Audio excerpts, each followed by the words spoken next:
세상의 변화를 알아가는 즐거움, 투자로 인생을 바꾸는 사람들, YG클럽. 지금 고정 댓글을 확인하세요. 어디 좀 주식농부님도 정책권이 많이 하고 계시는 걸로 저도 알고 있는데.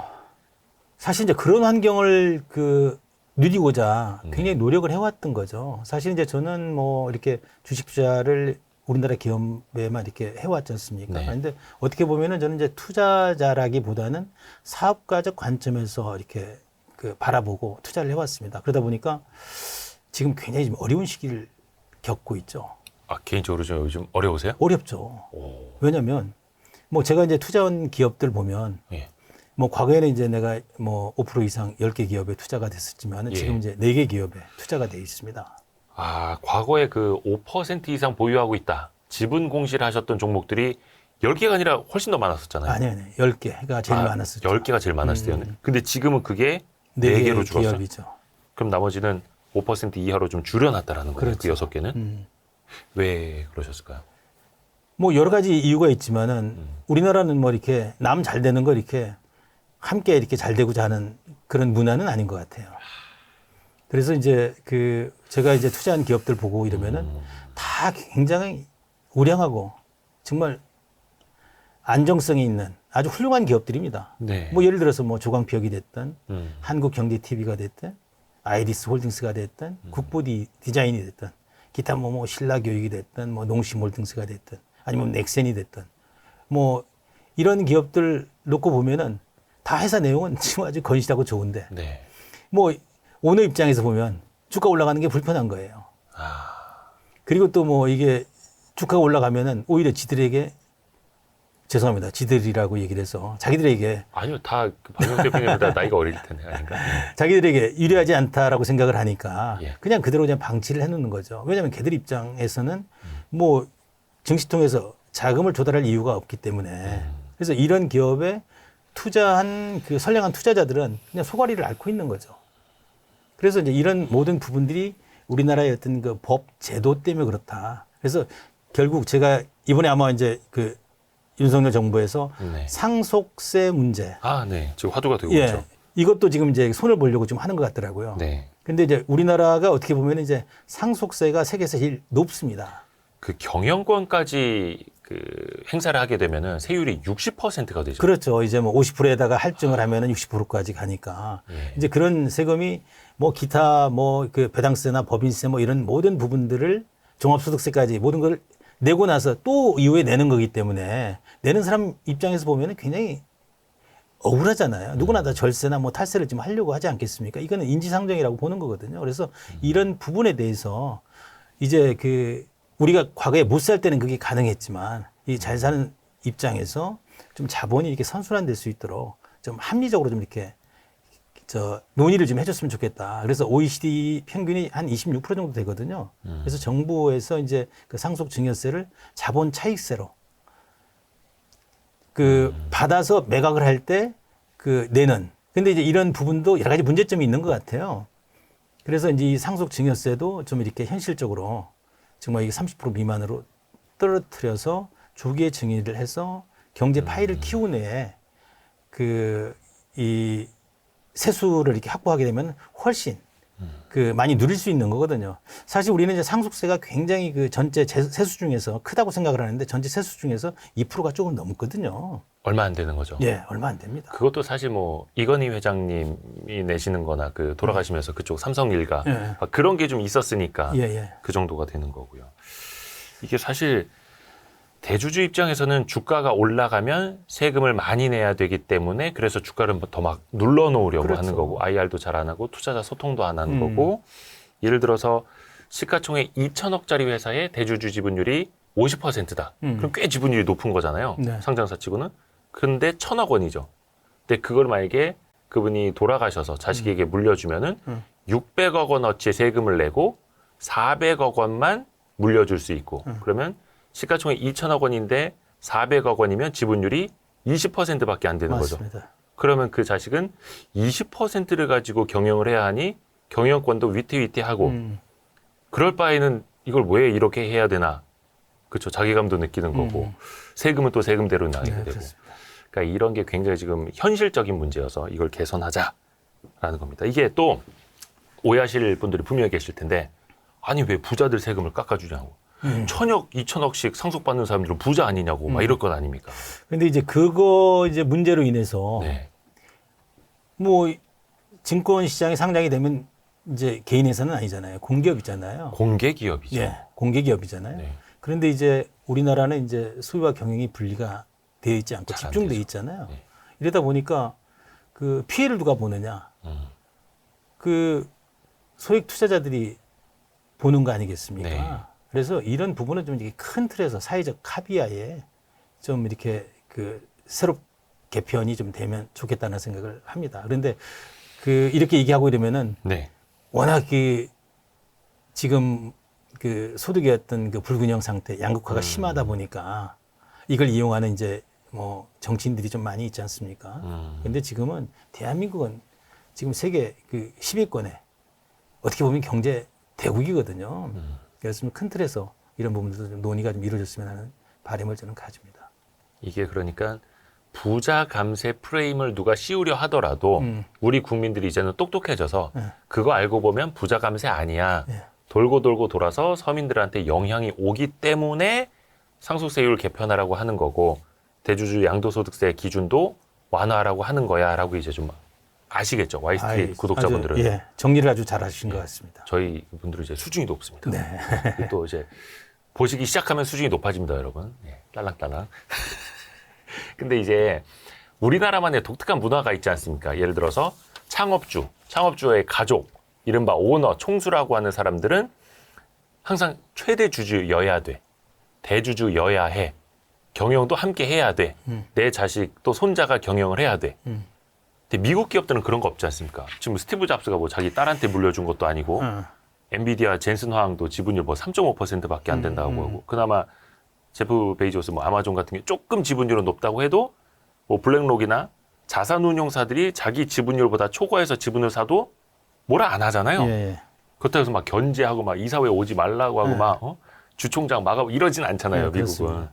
근데 왜 우리나라는 굳이 그 자식 손자가 그래서 계속 이제 경영을 해야 우리나라가 되는지. 이제 주가가 좀 싼 이유, 아까 이제 그 모두에도 말씀을 드렸습니다만은 네. 뭐 이렇게 왜 쌀까? 왜 코리아 디스카운트의 명예를 안고 사느냐?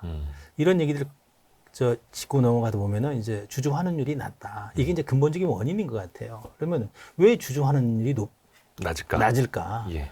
이거는 이제 결국은 이제 기업의 어떤 지배 구조, 거버넌스 문제 때문이다.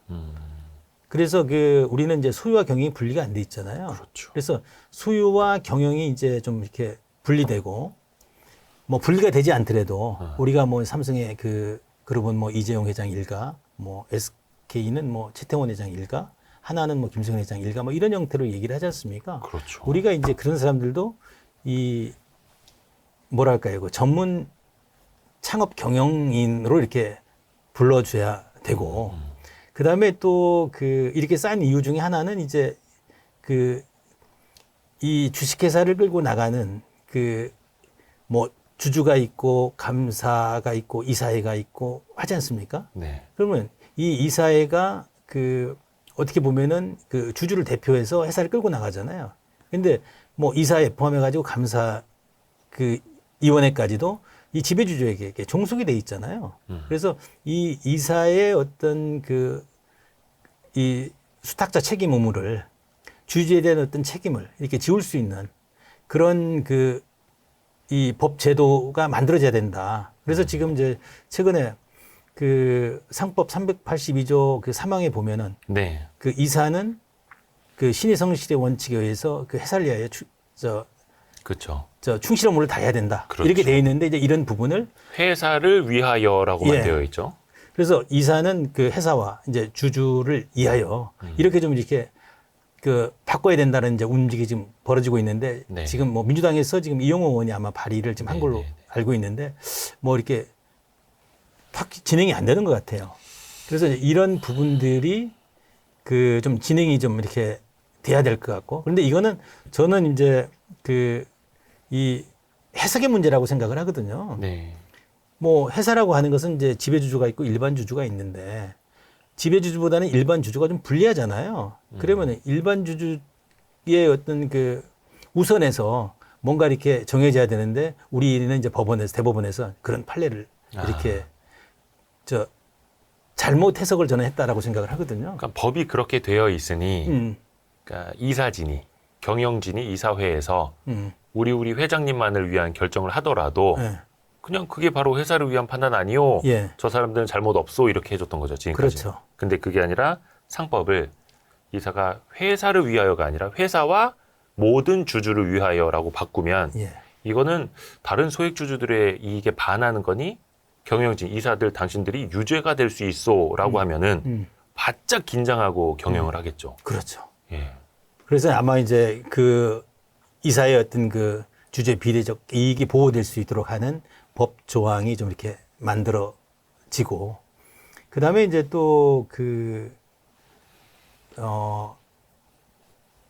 뭐 배당 문제 이런 것들이 이제 대주주도 배당을 통해 성과를 공유할 수 있는 투자 환경 문화를 이렇게 만들게 되면 뭐 이제 우리 어떤 기업 거버넌스 문제나 이런 것들도 좀 이렇게 저 해결이 되지 않을까 이런 생각을 합니다. 그러니까 저도 뭐 CEO 분들 이렇게 아는 분들 뭐 전부 다는 아닙니다만 어떤 분들은 그런 말씀을 하세요. 아유 배당 줘봐야 세금만 많이 들어가는데 배당 뭐하러 하냐고.